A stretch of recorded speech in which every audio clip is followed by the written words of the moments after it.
श्री गुरु तेग बहादुर साहिब के 350वें शहीदी दिवस को समर्पित पंजाब सरकार की श्रद्धा और सत्कार से भरपूर पहल। पंजाब के 23 जिलों में गुरु साहिब के जीवन और बलिदान को दर्शाते light and sound show Srinagar, Gurdaspur, Faridkot और तख्त श्री दमदमा साहिब, तलवंडी साबो से अनंतपुर साहिब तक 4 महान नगर कीर्तन तथा 23, 24 और 25 नवंबर को अनंतपुर साहिब में होने वाले भव्य समागमों में मुख्यमंत्री सरदार भगवंत सिंह जी मान की ओर से सभी को नतमस्तक होने का हार्दिक अनुरोध। आइए अपनी अटूट श्रद्धा और सत्कार के साथ इन समागमों का हिस्सा बने।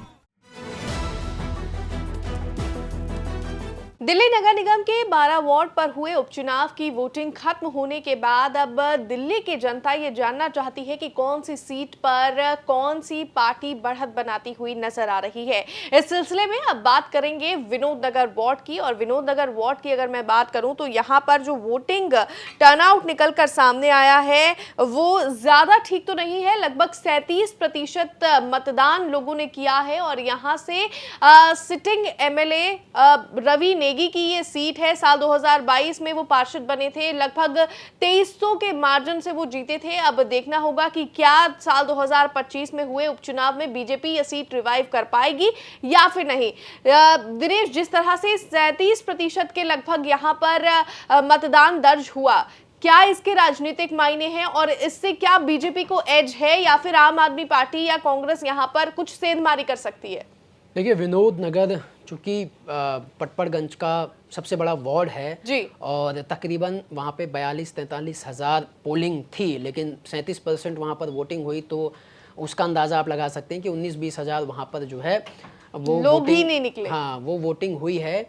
अब इसके कई मायने हैं। मायने ये हैं क्योंकि वहाँ पर आम आदमी पार्टी और बीजेपी में लड़ाई तो है, लेकिन कांग्रेस वहाँ पर एक सरप्राइजिंग एलिमेंट के रूप में इस बार निकलकर सामने आई, क्योंकि जो टिकट मिला विनय शंकर दुबे, एक तो पूर्वांचली है पहली बात, दूसरी बात वो वकील हैं और उन्होंने कई वहाँ पर जो है लोगों की मदद की है अपनी वकालत के माध्यम से। जो हम ग्राउंड पर गए, हमने लोगों से पूछा, बातचीत की, तो वहाँ पर कांग्रेस का झंडा नहीं, विनय शंकर दुबे के चेहरे पर लोग जो है वो ज़्यादा भरोसा करते हुए दिखाई दे रहे हैं और लोगों ने कहा कि भाई अच्छे आदमी हैं, कांग्रेस ने टिकट यहाँ से अच्छा दिया, पहली चीज़। दूसरी चीज़ ये कि वहाँ कांग्रेस का परफॉर्मेंस डिसाइड करेगा कि आम आदमी पार्टी जीतेगी कि बीजेपी जीतेगी। और आपने भी पूरे चुनाव को देखा, इस पूरे चुनाव में जो है वो कांग्रेस विनोद नगर में बहुत ज़्यादा मेहनत करती हुई दिखाई दी। वो अनिल चौधरी जो वहाँ से विधायक रह चुके हैं और इस बार भी विधानसभा का चुनाव लड़े, अच्छे खासे वोट उन्हें मिले थे, पूरे चुनाव में कैंपेन करते हुए वो नजर आए विनोद शंकर दुबे के साथ। एक एक गली, एक एक जो है मोहल्ले में गए, एक एक घर में गए, जनसभाएं भी की, देवेंद्र यादव ने भी वहाँ पर पदयात्रा निकाली। तो क्या होता है कि जब चुनाव होते हैं तो पार्टियां सर्वे कराती हैं अपने लेवल पर, जहाँ लगता है कि भाई जीतने की गुंजाइश थोड़ी सी है, वहाँ पर पार्टी अपनी पूरी जान झोंक देती है। और यही वजह है कि विनोद नगर में हमने देखा कि कांग्रेस का जो कैंपेन था वो सबसे अलग था। 12 सीटों पर सबसे ज़्यादा आक्रामक कैंपेन जो है विनोद नगर में था, क्योंकि उसके मायने हमने आपको बताया, क्योंकि विनोद नगर वार्ड में पूर्वांचली हैं और सबसे ज़्यादा वोटर हैं उत्तराखंड साइड के, जो रावत हैं, नेगी हैं, यानी उत्तराखंड के जो माइग्रेंट लोग हैं वो वहाँ पर अच्छी खासी तादाद में हैं। दिनेश, आपने कांग्रेस के कैंडिडेट के बारे में बताया कि वो चेहरा मजबूत है और शायद उनके चेहरे पर वोट पड़ सकते हैं, लेकिन इस बार जब आप ग्राउंड पर उतरे तो आम आदमी पार्टी के कैंडिडेट के लिए भी कई बातें निकलकर सामने आई थी जनता के बीच। और वहीं बीजेपी की बात की जाए तो बीजेपी का कैंडिडेट क्या स्ट्रॉन्ग इनफ था कि वो रवि नेगी के जो मार्जिन है उसको एक बार फिर से रिवाइव कर पाए? देखिए, भले ही अभी 10 महीने हुए हों बीजेपी को वहाँ से जीते हुए, रवि नेगी को वहाँ से जीते हुए, लेकिन जनता उनसे नाराज़ है। नाराज़ इस वजह से है क्योंकि लोगों का साफ तौर पर उन्होंने कहा, और मैंने तो वहाँ की महिलाओं से बात की इसलिए क्योंकि महिलाओं का अब जो वोट है वो काफ़ी महत्व रखता है, काफ़ी उसकी अहमियत है और सभी पार्टियाँ जो है महिलाओं को लुभाने रिझाने में लगी रहती हैं।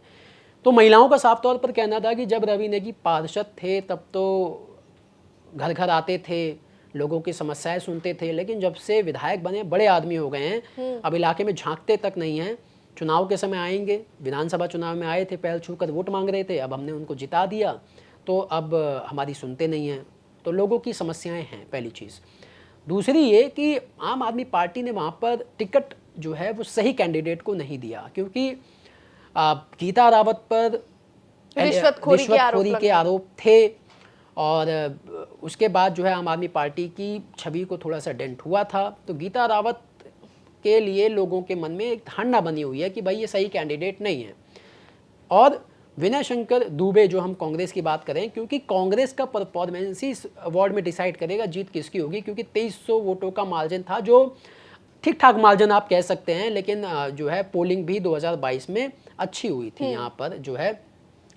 अब वो पोलिंग कम हुई है, तो ऐसे में इस पोलिंग में अगर कांग्रेस, जो वोटिंग हुई 30 तारीख को, कांग्रेस 2022 से अगर अच्छा परफॉर्म करती है, मैं कह रहा हूं 5% भी अगर अच्छा परफॉर्म करती है, तो फिर ये चुनाव जो है वो ट्रायंगुलर बन जाएगा। और वो डेंट किसे मारेगा? वो डेंट सीधा सीधा मारेगा आम आदमी पार्टी को। लेकिन यहां पर समस्या बीजेपी के लिए ये है कि सरला चौधरी को उन्होंने टिकट दिया, जो यहाँ की लोकल निवासी हैं। अब गीता रावत को टिकट दिया आम आदमी पार्टी ने, विनय शंकर दुबे को दिया कांग्रेस ने।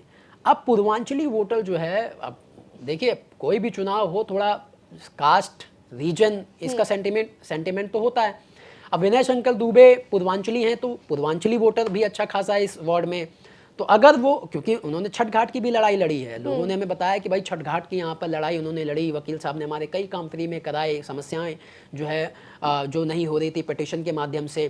तो अगर वो पूर्वांचली वोटर कांग्रेस की तरफ चला गया, और अगर जो रवि नेगी हैं, भले ही वो एमएलए हैं, लेकिन लोगों की नाराज़गी है, क्योंकि हमने उत्तराखंडी वोटरों से भी बात की, जो महिलाएं थी। जब मैं एक पार्क में वहाँ गया था, तो वहाँ पर उत्तराखंडी महिलाएं भी थीं, जिन्होंने कैमरे पर साफ बोला कि हमने रवि नेगी को वोट दिया, लेकिन इस बार नहीं देंगे, क्योंकि ना 2500 रुपये हमें हमारे वादे के मुताबिक मिले, जो वादा किया था सरकार ने, ना गैस सिलेंडर मिला, हमारी पेंशन इतने महीनों से अटकी हुई है, उसका कोई पता नहीं होता, कभी आ जाती है, फिर 3 महीने नहीं आती, फिर आ जाती है, फिर 4 महीने नहीं आती, लेकिन जो 4 महीने नहीं आती उसका कोई अता पता ही नहीं।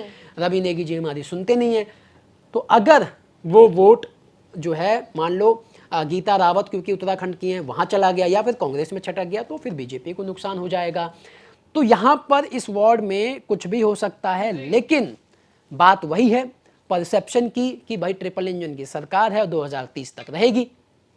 एमसीडी में तो 2027 तक 27 को चुनाव होंगे, तो 1.5 साल तो हैं। अब 1.5 साल लोगों को अपना काम कराना है। तो अगर बीजेपी जीतेगी तो इस परसेप्शन से जीतेगी, लेकिन ये जो है एज है बीजेपी को, नो डाउट इस वार्ड में। लेकिन कांग्रेस ही डिसाइड करेगी इस वार्ड का चुनाव कि कौन जीतेगा, क्योंकि कांग्रेस तो देखिए जीत नहीं सकती, खेल बिगाड़ेगी। खेल अगर बिगाड़ेगी तो हमने देखा विधानसभा में खेल किसका बिगाड़ेगी? कांग्रेस, क्योंकि आम आदमी पार्टी का ही वोट, कांग्रेस का ही वोट आम आदमी पार्टी के पास है, तो वो लेगी तो अपना वोट उनसे लेगी, बीजेपी का वोट तो नहीं जाएगा ना। बीजेपी का वोट तो इंटैक्ट रहता है। हमने देखा जब 3 सीटें बीजेपी की आई, 15 में, 18 में, 20 में 8 सीटें आई, तब भी बीजेपी का वोट परसेंट हमेशा 32-33% रहा, इंटैक्ट रहा।